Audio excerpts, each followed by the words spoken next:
代驾借口有事，便让车主自己停车入库。可他才刚刚起步，列车就撞了上来。我日的妈哟！你要啷个？打忘记了没？奔驰车主下车就骂，说这二人还动起了手。纠缠之中，眼镜哥发现了不对，贴着男人的胸膛一阵吸气，搞得奔驰车主担心起了菊花。你是不是喝了酒哟？我喝了酒的。眼镜哥拍了拍记录仪，代驾也在一旁帮腔。他二话不说直接报警，这可吓坏了奔驰车主。想到酒驾的后果，他愿意花1万私了。1万？40万？啊！40万？你们那是碰石头吗？40万到手，老钟便叫大海吃饭。可相比于700万的窟窿，这40万无异于杯水车薪。他一句敷衍就吞掉了大海的那份钱。大海认知有限，便也没再计较，然后就拿着筷子把火锅店的菜装了进去。为了补上窟窿，老钟再次跟大海说起了骗保的事。可大海为人善良，并不愿意迫害人命。二人正在说着，牛肉丸掉在了地上，而捡起牛肉丸的大姐也发现了大海偷菜的事实。我看到了。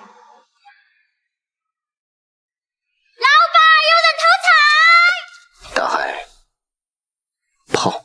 大海撒丫子就跑，而老钟也趁着混乱省了饭钱。一番追逐之下，大海跑上了老钟的车。可打开背包，他就发现了不对。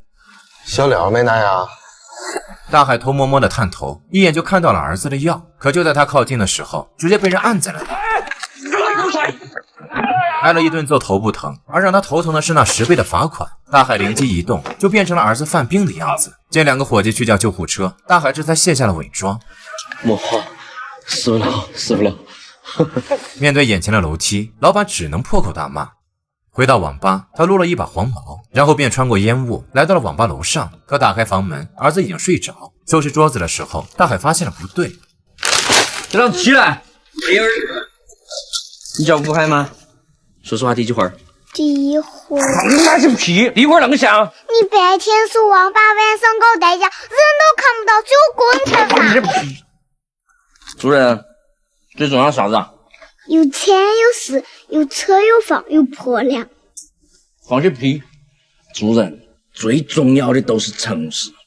又骂了2句，大海便扯过了背包，袋子里面的菜都是儿子最爱吃的。可还没等开吃，儿子就犯了病。但是这网吧环境复杂，大海也没有办法，给儿子一口新鲜空气也成为了他的执念，甚至连一瓶海边的空气都让他视若珍宝。你喜欢那点的房子啊？喜欢有哪个用嘛？不好干那件事，我来送你一趟。老钟知道大海晚上搞代驾，便偷偷的来到了楼上。在房间门口，他就点燃了一支雪茄，见侄子睡得香甜，他便蹲了下去。他猛地嗦了几口，然后就朝着男孩吹去。在男孩开始咳嗽的时候，他来到了门外，看看手表，然后悠闲听着男孩的挣扎。主任，呦！去医院的路上，男孩想要呼吸新鲜空气，可男人见状，反而将车窗升起，然后在男孩的拍打中，他淡定的锁上了车窗。等大海来到医院，男孩已经脱离了危险。大夫训斥之后，建议给孩子换个空气好的环境。因为钟哥的救命之恩和海景房的需求，大海终于答应去做那件坏事。那件事啊，我说想到1万，我给你10万吧。在钟哥的描述下，大海得知了计划，他需要找个女人结婚，然后再制造意外。钟哥是保险公司的会计，1000万的赔偿足够他们翻身。我当时脑壳一下都哐了。是鼓起自己哈救，我哪点晓得他不会游泳吧？都能够安死了。大海，强不强啊？打开手机，里面的主播正在不停的跳动。大海看得一阵娇羞，显然是担心自己遭不住这款。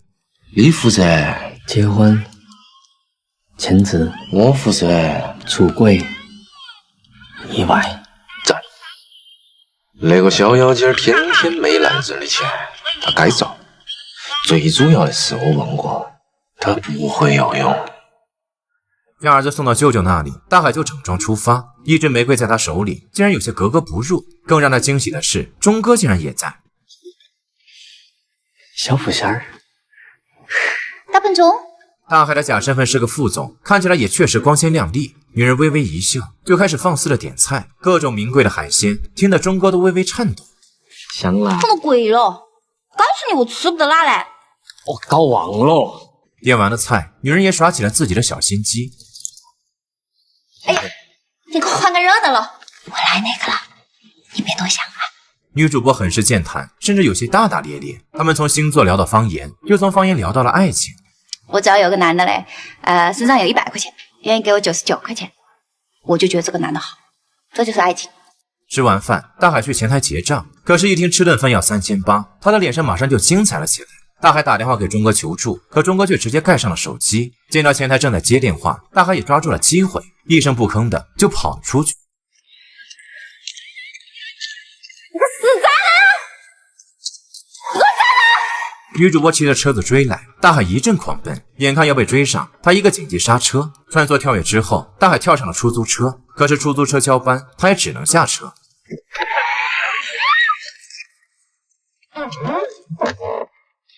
女人摔在了地上，丝袜都破了个洞。大海羞愧，赶忙搀扶。你他妈是不是个男人啊？听闻要赔车门，大海再次开溜，只剩下女主播抱着大腿坐在地上呜呜的哭泣。中吗？我们那么多钱，那是钱的问题吗？那是格局的问题。你混到今天那个样子，都是因为你个人格局太小。大海是真的怂了，他想让钟哥换个按摩小妹，可光是为了约主播出来，钟哥就刷了10多万的礼物。你说换就换了，你考虑过我的感受没呢？最关键的是，他不会有用的嘛。为了钟哥的梦想，大海只能硬着头皮尝试。主播正在直播，摩托车就呼啸飞来，一坨黑影一闪而过，正是英雄救美的大海。好巧哦！真是大白天碰到鬼了。女人气愤地转身离开，而大海则淡定地拿出了车钥匙。汽车灯光闪烁，女人呆呆地停住了脚步。上回是我不对，分费加精神损失费5000块钱，一哈儿都转给你。白给了钱，没有不要的道理。女人上了车，让大海送她回家。我是欺负你9号楼的租户，2.2搞群租房都租了1万多人了，你们不管吗？经过钟哥的举报，女孩家楼下围满了警察。擦了擦自己的口水，女孩就上了楼。这个情况，合租房是住不了了。她拿上行李，再次上了大海的车。我靠！老公，这个死不要脸的房东把我电脑删了，我这钱给他100回都不够嘞。女主播不住的吐槽说：“现在世态炎凉，她只不过是直播跳绳，就被罚了3万块钱。你想得通不了？现在搞直播哪个不打擦边球了？讲起来就气。”相比于酒店，大海更想带女主播回家。可是他问女孩要不要去，女主播却找了个舒服的姿势睡了过去。带着女人，他们推开了网吧的门，只是来到楼上，条件略显简陋。还没说上2句，楼下就呼叫网管。钟哥鬼头鬼脑，递上了一个气球。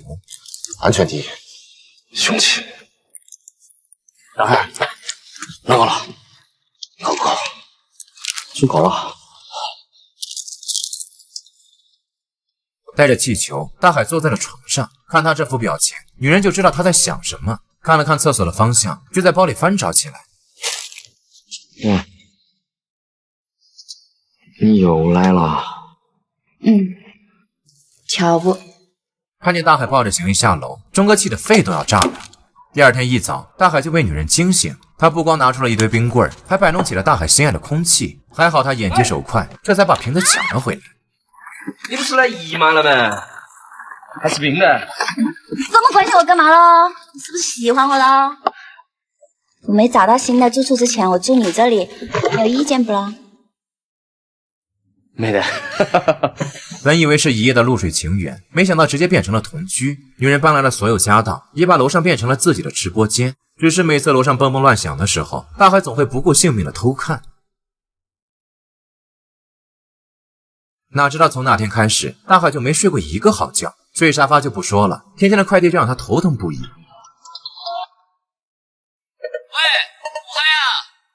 喂，啊，你好，你好。就女人这购买体量，收破烂的半夜都会笑醒。大海当牛做马，照顾女人的起居。无意之间看到她在看一只表，他就偷偷的记了下来。只是让大海无奈的是，每次坐车女人都会沉沉的睡去。手表被钟哥买了过来，只不过是只假表。为了防止露馅，钟哥还搞来了小票。刚说了2句，小月就去而复返。他无意之间发现了大海的代驾马甲，而就在他上楼之际，钟哥就已经藏在了床下。小月拿着马甲质问，大海也正想解释，他给了大海解释的机会，然后就一屁股坐在了床上。大海也坐在了床上，准备实话实说。可小月的目光突然聚焦，盯上了那块手表。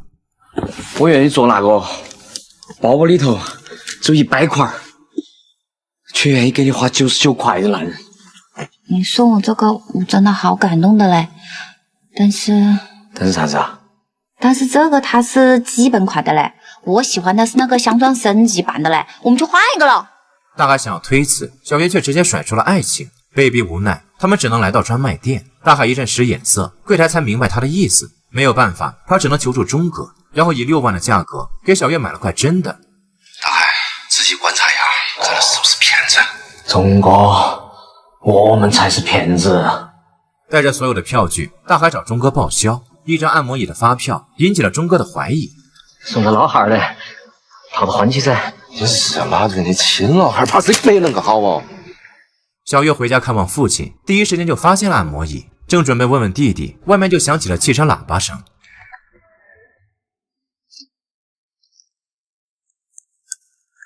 得知小月吃播的时候吃坏了肚子，所以再不能碰辣椒。大海担心再次出错，赶忙把这记在了心里。土味情话更是随口就来。面对他的追求，小月很是担心。我有病嘞，你不是想害了你？传染没？不传染嘞，不传染。小月是先天输卵管畸形，这也注定了她这一辈子无儿无女。可大海已经有了儿子，对这个并不在乎。但大海不在乎，小月却还是心有疑虑。我有2次差点结婚了，那2个男的呢，一开始都是说没关系，不在乎，结果一个嘞临时就毁婚约，另外一个厉害了，直接跟别的女的生了崽。哼，看到没有？他们呀都在掰着手指头算，我们2个还有几天散。大海再次保证自己绝不会像其他男人一样，可即便是这样，小月还觉得自己配不上他。他要给自己结扎，以此来让女友消除顾虑。可就在手术签字之前，他却变了心。我们走了。好友一通阻拦，能不能感动女友就看这一招。可面对自己的小兄弟，他始终都有些害怕。而就在撕扯之中，钟哥想到了一个绝无仅有的好办法。他们在阳台上手术，就是切个口子。可就在这时，一个大夫走了过来。钟哥，你看啥子啊？你过来干啥？拿着手术报告，大海满眼的心虚。见小月上来洗衣服，他就把报告塞进了裤子，然后在露台上把裤子脱了下来。哪知道小月直接扔了进去，根本就没有检查口袋。好在大海灵光，大海的钱包还在裤子里。拔电之后，洗衣机才停了下来。小月一通翻找，这才找到了医院的报告。哎呀，我那个脑壳，我本来想正式向你求婚的时候再讲嘛。小月上前拉开了大海的裤子，看到刀口之后，她猛地松开了裤腰。你有病啊！你这么早就把自己阉了，你以后不生崽了，神经病！小月气恼地坐在床上，一时间不知道该说啥。可刚一抬眼，她就好像看到了什么，自己那破损的电脑已经被胶带修好，换了块主板，但壳子配不到新的。小月一边崩溃的大哭，一边对着大海拳脚，无力感充斥全身，她瘫坐在了床上。你真的不在乎没有小孩子？没得回头路了，我只在乎你。你看到我，你再说一次，我就信了。我没有骗你，我爱你。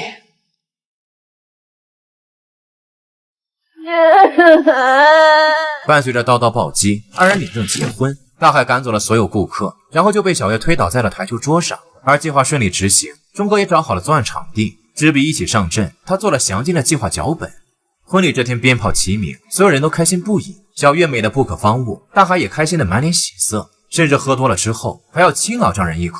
搞定了结婚这一步，接下来就是给保单签字。他们会以欧洲签证为借口，让小月签下这份保单。给你个惊喜，你复杂没得？我去过韩国嘞，不是这里。